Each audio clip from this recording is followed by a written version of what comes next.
All right. So first question we have is, have you guys ever done a Barndo build where there's already an existing house on the property that needed to be demolished first? And what did that look like? So we have. And I prefer that over the one where there's a house on the property and they're like, can we just build this onto this house? We've done both. Mm-hmm. That one's a nightmare.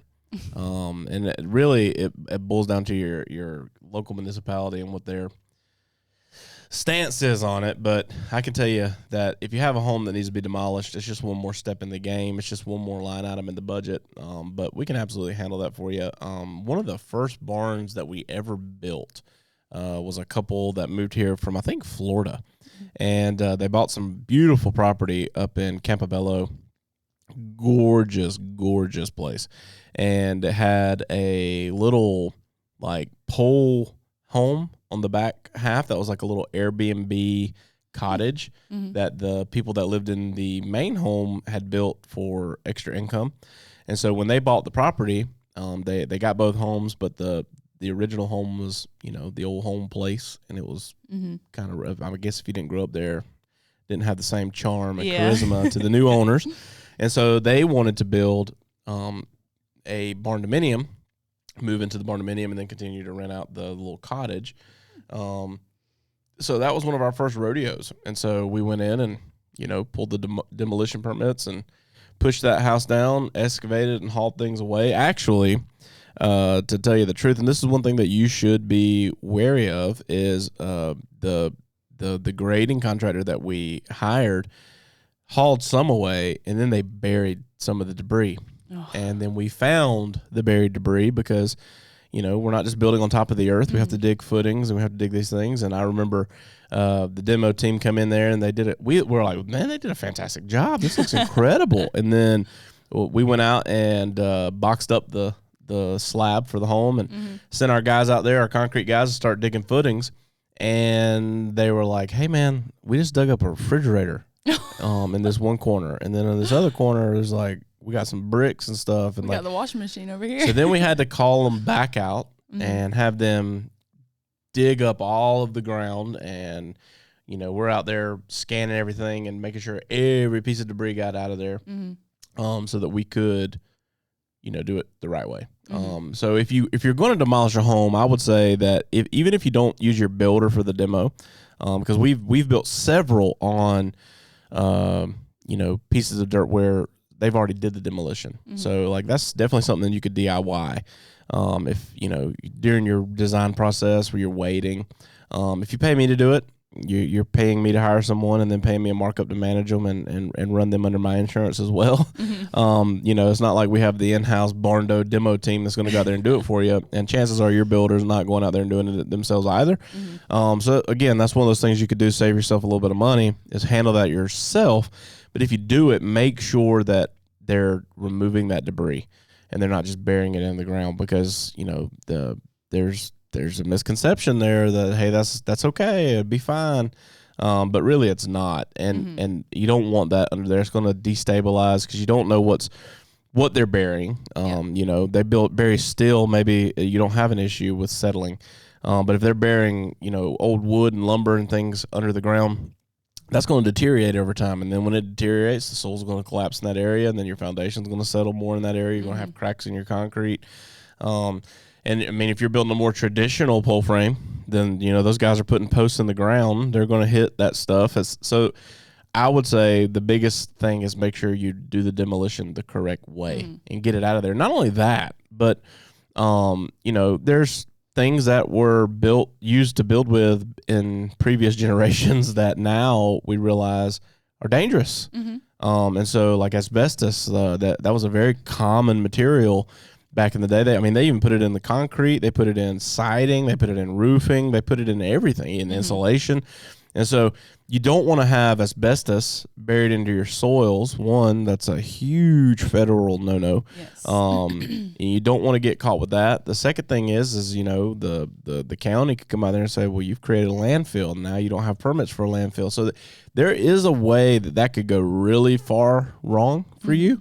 So whoever you hire, I would vet out your demo contractor. And if you use your builder, they're going to do a thorough job vetting that. And like I say, that was a bump in the road. The homeowner was pissed when we told him, like, we're digging up, refrigerators. But again, we had to go out there and screed the soil and get everything out. And, we made it right. But it was just one of those things that delayed the process a little bit.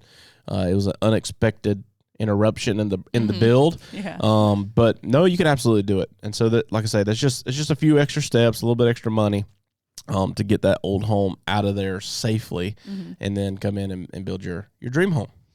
Awesome. So this next question we actually just recently posted our black on black sugar plum plan, Barndo. That's got a what's it called? Where it's just a A-frame almost. Just a gable, yeah. Yep, just a gable, and then the garage attached to it. So someone was asking, is it possible to convert the garage space in any of your plans into additional living spaces? Absolutely, it's super easy. Because one of the things that we do differently now, again, it's going to vary builder to builder. It's going to vary, style to style. We build our garages the exact same way that we build our homes. And so we're not doing additional spacing in those. We could, but we also know that, we're building homes that people live in. And if you decided to go in there at a later date and do it, we want to make sure that it's built to withstand that renovation. So we're building our garages to the same load calculations as if it were a, dwelling area. And so you can absolutely go in there and convert them. From the start is super easy, because we just remove the garage doors and put windows and regular doors in there, and we can frame it up however you'd like. And we do that quite a bit. One other thing that a lot of people do is where, because a lot of times we'll do kind of like detached garages with breezeways, and we have people ask all the time, like, a lot of your plans have these like detached garages or like these breezeway connections. Why is that? Because if we're going to remove the garage because someone doesn't want it, it's way easier than if it were incorporated into the main living area, because now you got like this weird 25-foot by 20-foot space that you're like, what are we going to do with that? Unless you want a second living room, you're kind of limited. So we try to do that on purpose so that you again, putting the ball in your court, you're picking a plan offline. You could come back and build that later. You could build it, together. Or what we've seen a lot of people doing is taking and making the garage area an additional dwelling unit. And then they'll do the, conditioned breezeway or a true open air breezeway, so that you can get back and forth between the two. But for sure, you could convert any of those spaces into whatever you'd like them to be. So that actually kind of goes into my next question. Do y'all offer garages with in-law suites? Yes. So a lot of the plans that you'll see, like our Maple 2 plan, it'll have like the optional attic above. So we've had several people take and convert that into additional living areas, or make that into like an in-law suite up there, or a movie theater. Like, we've seen all kinds of different things.